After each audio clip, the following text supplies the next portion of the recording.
Hello my royal lovelies, welcome back to the channel, and as always welcome to my home. I'm coming at you tonight because there is some very important breaking news which I will get into straight away. I've got a statement to read on behalf of Prince Andrew. The full statement reads, "In discussion with the King and my immediate and wider family, we have concluded the continued accusations about me distract from the work of His Majesty and the royal family. I have decided, as I always have, to put my duty to my family and country first. I stand by my decision 5 years ago to stand back from public life. With His Majesty's agreement, we feel I must now go a step further. I will therefore no longer use my title or the honours which have been conferred upon me. As I have said previously, I vigorously deny the accusations against me." So there we have it. It is a very short and brief statement. Tension has been building throughout the day. I first got wind of it when I read some articles a little earlier in the day, round about the afternoon, where there was talk that the King might take action against Andrew. But as the day progressed and we didn't hear any more, I thought if there was something that was going to happen, it might break tomorrow, but it's literally just broken. I got a text notification, breaking news, like I'm sure many of you have.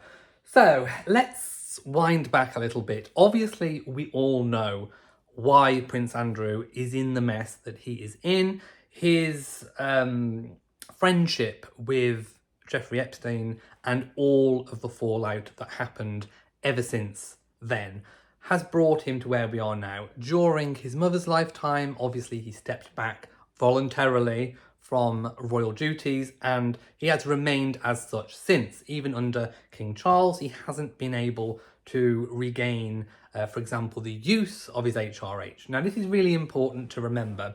So what does this mean in practice? Well, of course, the HRH he voluntarily sort of gave up, but he still has it. This is the thing that is going to confuse a lot of people, and this is the bit where there's going to be a lot of conflicting information, but the facts are that even now, Andrew still technically has the HRH, but doesn't use it.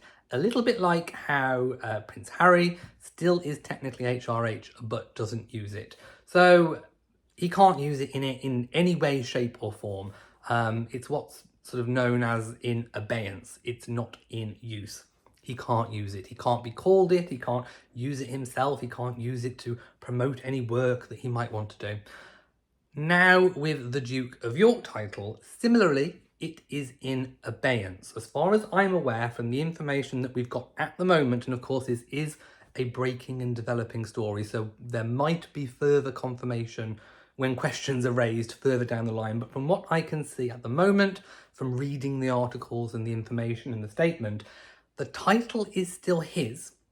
It has not reverted to the crown, so the king hasn't taken it back into his possession, which means that the king cannot, for example, give it to someone else right now. As it stands, from what I gather, Prince Andrew would have to pass away before the Duke of York title can be reconferred on another person by either King Charles or King William in due course. So that means he can't use it, and therefore he remains a Prince of the United Kingdom. It would take a full Act of Parliament to strip him of his princely status. You know, he is still the son of a queen, a reigning queen at the time of his birth. So he is still a prince. So he will be known as Prince Andrew, but not HRH Prince Andrew, even though he is technically still HRH, but can't use it. It's a little confusing, but there we go.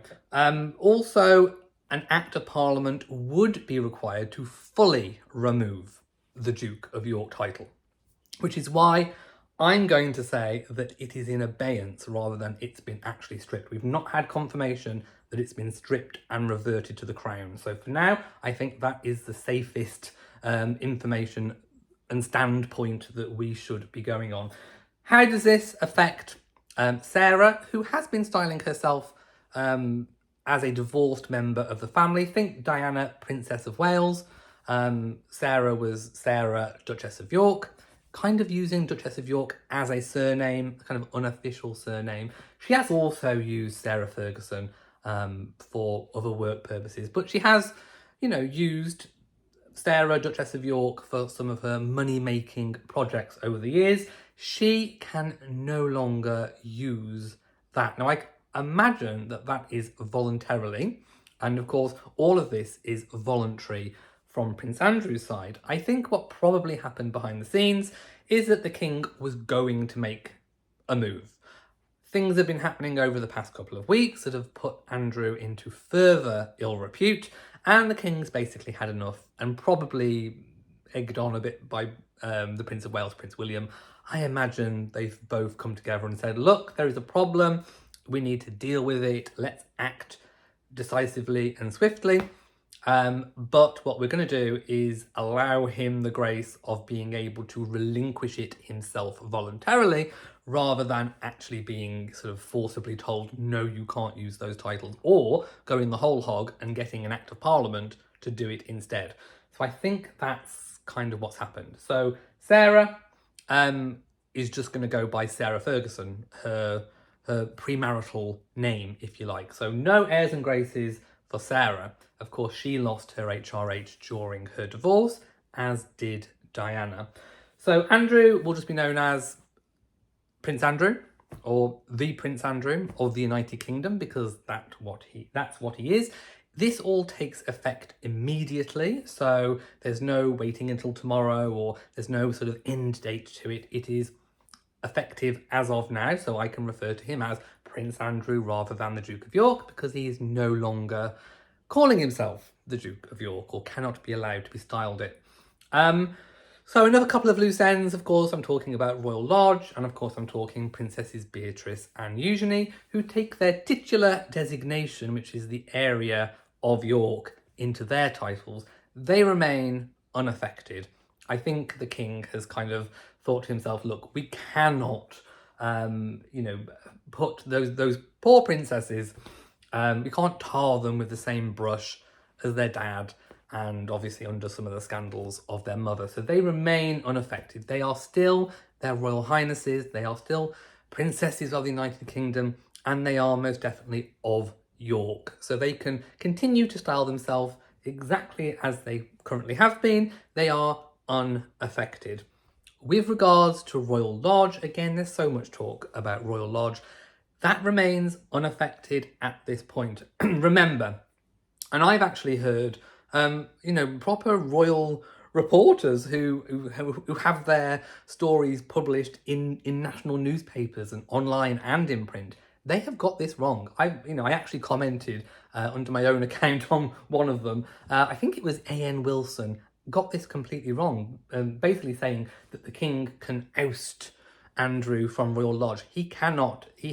Andrew has a watertight lease. Unless Andrew breaks the terms of that lease, which we do not know exactly what the full terms of the lease are. I imagine there's a maintenance clause, but we can't be 100% because no one's seen the wider contract. It is with the Crown Estates. So the king cannot just kick Andrew out. I think the king has tried to persuade Andrew to move to other accommodation. Doesn't necessarily have to be Frogmore Cottage. Doesn't have to be the almost available Adelaide Cottage. It could be anywhere. And of course, Andrew and Sarah could choose to buy and purchase their own property, whether in the UK or abroad, who knows. So they can't kick him out unless he goes voluntarily, is what I'm trying to say. So what does this mean for Andrew? Well, I imagine that the king is in a difficult position. He's felt like he's had to act, not just for himself, but also to kind of get things settled for when William comes to the throne. What the king has had to kind of really balance is that he doesn't want another rogue duke on his hands. He's already got Prince Harry, who is trying to wheedle his way back in. But Prince Harry could literally go and explode off whenever he wants. He could write another book or whatever, aim some more bombs in the royal family's way. What the king doesn't want is for Prince Andrew and Sarah to do the same thing. They don't want more bombardments. They don't want to sort of outcast him completely so that he, literally has no choice, no alternative but to make money from other sources, i.e. in the media, bashing the royal family, revealing secrets. Now, of course, Harry has, a certain amount of his lifetime's worth of royal stories to tell. Andrew has even more. That's all I'm saying. So there's probably secrets and information and all kinds of things that the palace would rather Andrew did not put out there. And the one thing that Andrew has been is loyal to the crown in terms of not speaking out. So I think the king is going to want to keep him sweet a little bit, but also be seen to be acting decisively. So I don't think we're going to have this complete and utter banishment. I don't think we're going to see the king at this stage going any further to strip him of his home. Like I say, he can't do that. Also, amongst all of this, the Order of the Garter has also been voluntarily given up by Andrew. Basically, everything has now been given up by Andrew. It reduces the amount of times in the year that he will be required to attend any of these sorts of events, any public and any private events that are seen in the public. Andrew, I imagine, could go to, but I don't think he will be seen at any public entrances. I think he'll definitely be going in and out by the back door, or waiting until all the cameras are basically switched off before he makes his entrance and exit. Remember, he is still a member of the family. He is still the king's brother. He is still a prince of the United Kingdom, but obviously he's voluntarily relinquished a lot of things.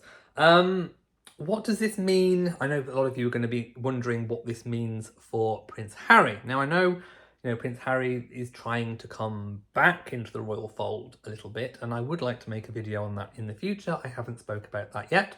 What it means is that this potentially could be asked of Harry in the future. I think Harry should probably see this as a little bit of a further warning. You can only go so far, and of course Queen Elizabeth and now King Charles have put up with enough. And it's got to the point where if Andrew hadn't voluntarily given up all of these things, then I imagine steps would have been taken to take them from him. Same goes for Harry. It's a warning. If you go any further, then look what we can do. You can either voluntarily give up or it can be taken. And I think that is a very stark warning that Prince Harry was probably going to be feeling quite nervous about. I think over in Montecito, there might not be any sweating with Prince Andrew, but over in Montecito, I think there's going to be a little bit of sweating going on. Anyway, that is pretty much all we know at present, at the moment. As I'm speaking now, it is just breaking news. I don't think any further details have come out. What do I think that Prince Andrew should do? I mean, like I say, I do think he needs to keep busy. The devil, as they say, makes work for idle thumbs.